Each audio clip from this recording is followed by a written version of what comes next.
क्या आप सोचते हैं कि कम इनकम वालों के लिए इन्वेस्टमेंट पॉसिबल नहीं है? अगर आपकी सैलरी सिर्फ 10,000 से 15,000 है तो क्या आप फ्यूचर सिक्योर कर सकते हैं? तो इस वीडियो को आखिरी तक देखिए, क्योंकि मैं आपको बताने वाला हूँ step by step road map, जिससे आप छोटी सी इनकम में भी इन्वेस्टमेंट शुरू कर सकते हैं।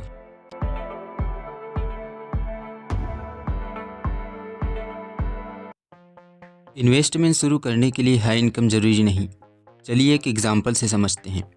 मान लीजिए आप रोज़ सिर्फ 50 रुपये बचाते हैं तो साल भर में 18,000 रुपये हो जाता है।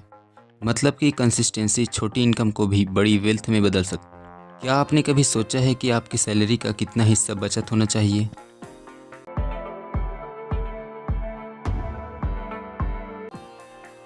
इमरजेंसी फंड एक इनकम प्लान का पहला कदम होता है। हमें 3 से 6 महीने का खर्च बचाकर अलग रखना चाहिए, जो इमरजेंसी आने पर काम आ सके। बात आती है कहाँ रखें।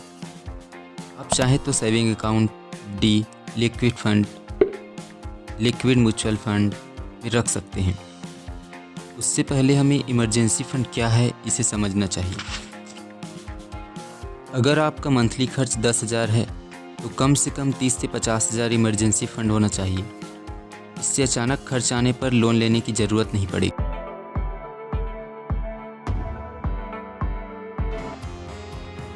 हाई इंटरेस्ट लोन जैसे क्रेडिट कार्ड, पर्सनल लोन सबसे बड़ा दुश्मन है। हमें इन्वेस्टमेंट प्लान बनाने से पहले अपने सारे लोन्स क्लियर करना चाहिए, उसके बाद ही इन्वेस्टमेंट करना चाहिए।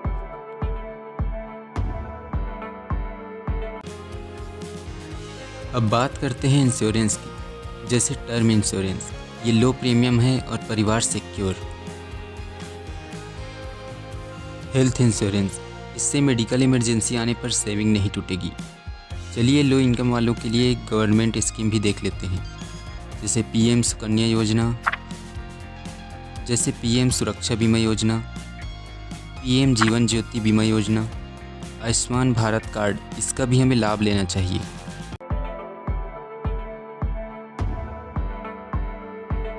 चलिए देखते हैं बेस्ट स्मॉल इन्वेस्टमेंट, जैसे आरडी। इसमें डिसिप्लिन के साथ फिक्स रिटर्न शामिल हैं। म्यूचुअल फंड एसआईपी, यह इक्विटी ग्रोथ से संबंधित है।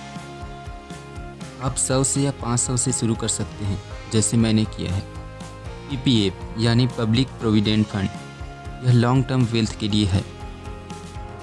सुकन्या समृद्धि योजना, यह बेटी के लिए एक बेस्ट प्लान है। एनपीएस यानी नेशनल पेंशन स्कीम, यह रिटायरमेंट प्लानिंग है। चलिए छोटा सा एग्जाम्पल से समझते हैं।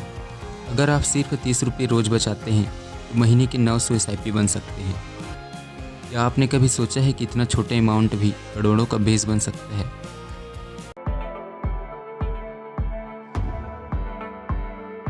गवर्नमेंट स्कीम, मैं आपको कुछ सेफेस्ट और गारंटीड स्कीम बता रहा हूँ। पोस्ट ऑफिस आरडी या टीडी। यहाँ आरडी का मतलब है रिकरिंग डिपॉजिट और टीडी का मतलब है टाइम डिपॉजिट। अटल पेंशन योजना, पीएमवीवीवाई, ये स्कीम रिस्क फ्री है और गवर्नमेंट बेस्ड भी है।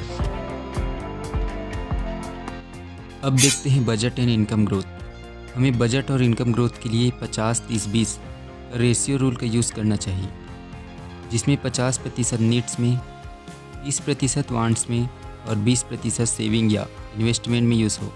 इसके साथ ही हमें फ्रीलांसिंग, ट्यूशन, ऑनलाइन सेलिंग या न्यू स्किल्स और पार्ट टाइम काम सीखना चाहिए।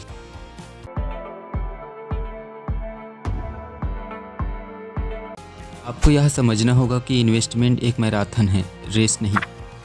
जल्दी वेल्थ बनाने के चक्कर में गलत स्कीम या फ्रॉड से बचें। और यह याद रखें कि इन्वेस्टमेंट करना सीखना इनकम बढ़ाने से भी ज़्यादा ज़रूरी है।